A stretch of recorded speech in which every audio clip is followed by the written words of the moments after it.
ہم تینوں بہنوں نے جب سے ہوش سنبھالا تھا ہمارے ساتھ کچھ بھی اچھا نہ ہوا تھا۔ ہماری اماں کی دوسری شادی تھی اور ہمارا سوتیلا باپ ہمارے ساتھ بہت برا سلوک کرتا تھا۔ اس کے لیے ہم تینوں بہنیں سوائے بوجھ کے اور کچھ نہ تھیں، اور اسی وجہ سے میری بڑی بہن آمنہ بہت ہی بدمزاج اور غصے والی ہو گئی تھی۔ کبھی کبھی تو مجھے ایسا محسوس ہوتا تھا کہ جیسے وہ ایک گھر میں رہ کر بھی ہمارے ساتھ نہیں رہتی ہے۔ وہ تو اماں کو بھی بہت برا بھلا کہتی تھی اور ہم دونوں چھوٹی بہنوں سے بھی بات نہ کرتی تھی۔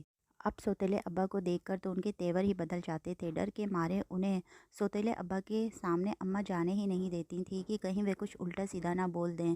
پچھلے کچھ دنوں سے میری بڑی بہن آمنہ روزانہ دوپہر کو چپکے سے گھر سے باہر نکل جاتی تھی، جس وقت اماں سو رہی ہوتی تھیں، اور 2 گھنٹے بعد گھر واپس لوٹ کر آتی تھیں تو ان کے پاس سے دوائیوں کی تیز بدبو آ رہی ہوتی تھی۔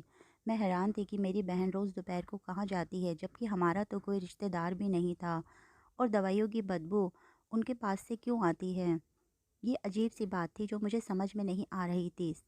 جب سے اماں کی دوسری شادی ہوئی تھی ہم لوگوں نے گھر سے نکلنا ہی چھوڑ دیا تھا، کیونکہ ہمارے دوسرے ابا بہت ہی سخت تھے اور چھوٹی چھوٹی باتوں پر غصہ ہو جایا کرتے تھے۔ ابا نے ہم پر بے انتہا پابندیاں لگائی ہوئی تھی اور اماں ابا کے آگے بالکل بے بس تھی۔ مجھے بھی اپنے سوتیلے باپ سے بہت خوف محسوس ہوتا تھا، لیکن اپی کو ابا سے اب بالکل ڈر نہیں لگتا تھا۔ وہ روزانہ چپکے سے کہیں جانے لگتی تھیں اور اس بات سے مجھے بہت زیادہ پریشان کر دیا تھا۔ ہم 3 بہنیں تھیں اور یہ ہماری اماں کی دوسری شادی تھی۔ ہم تینوں بہنیں بہت ہی چھوٹی تھیں جب ہمارے سگے ابا نے ہمیں چھوڑ دیا تھا۔ اماں نے ہمیں بتایا کہ ابا کسی دوسری عورت کو پسند کرنے لگے تھے، اس لیے ہمیں گھر سے نکال دیا تھا۔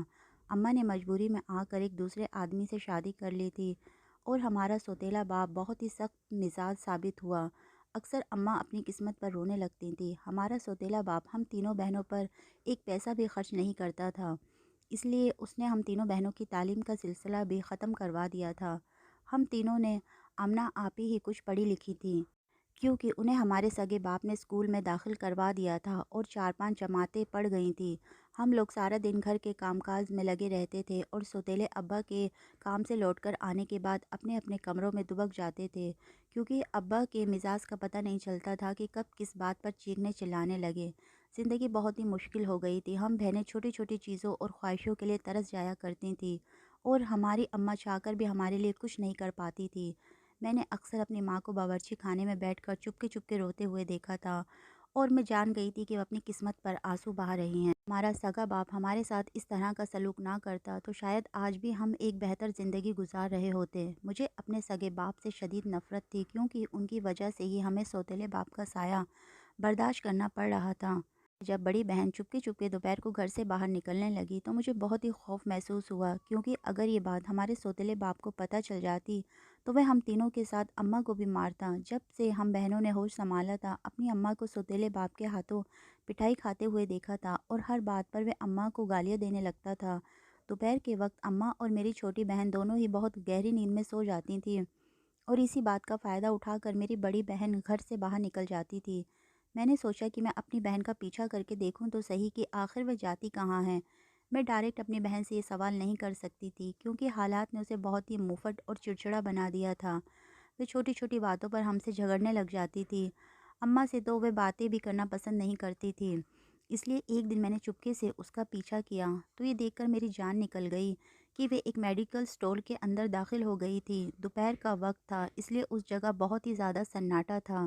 چھوٹے سے اسپتال کے ساتھ بنا ہوا میڈیکل سٹور تھا۔ میں نے چپکے سے قریب جا کر دیکھا تو میری بہن میڈیکل سٹور والے کے ساتھ اندر بات کر رہی تھی۔ میں پیچھے ہٹ کر دروازے کی آڑ میں چھپ گئی تھی، اور جب تک آمنہ آپی باہر نہیں آئی میں وہیں چھپی رہی۔ تقریباً 2 گھنٹے بعد میری بہن میڈیکل سٹور سے باہر نکلی اور ادھر ادھر دیکھتے ہوئے گھر پہنچ گئی۔ اب میں جان گئی تھی کہ اس کا میڈیکل سٹور والے کے ساتھ کوئی چکر ہے، تبھی 2 گھنٹے میڈیکل سٹور کے اندر گزار کر آئی ہے، اور اس لیے اس کے اندر سے دوائیوں کی بدبو آتی ہے۔ میں سوچ بھی نہیں سکتی تھی کہ میری بہن ایسی بھی کوئی حرکت کر سکتی ہے، جبکہ وہ جانتی تھی کہ ہمارا باپ کتنا ظالم ہے۔ میری بہن اپنے ساتھ ہماری زندگی کو بھی مصیبت میں دھکیلنے جا رہی تھی۔ میں عجیب سے خوف کا شکار ہو گئی تھی، کیونکہ اگر ابا کو یہ بات پتہ چل گئی تو ہم تینوں بہنوں کا گلا ہی گھونٹ کر مار دیں گے۔ اپنی بہن کے پیچھے پیچھے ہی دبے قدموں سے میں بھی گھر لوٹ آئی، اور پھر میں نے ایک عجیب منظر دیکھا۔ میری بہن اپنے برقعے کے اندر سے کچھ دوائیاں نکال کر اپنی الماری میں چھپا رہی تھی۔ میں نے فی الحال خاموشی اختیار کر لی،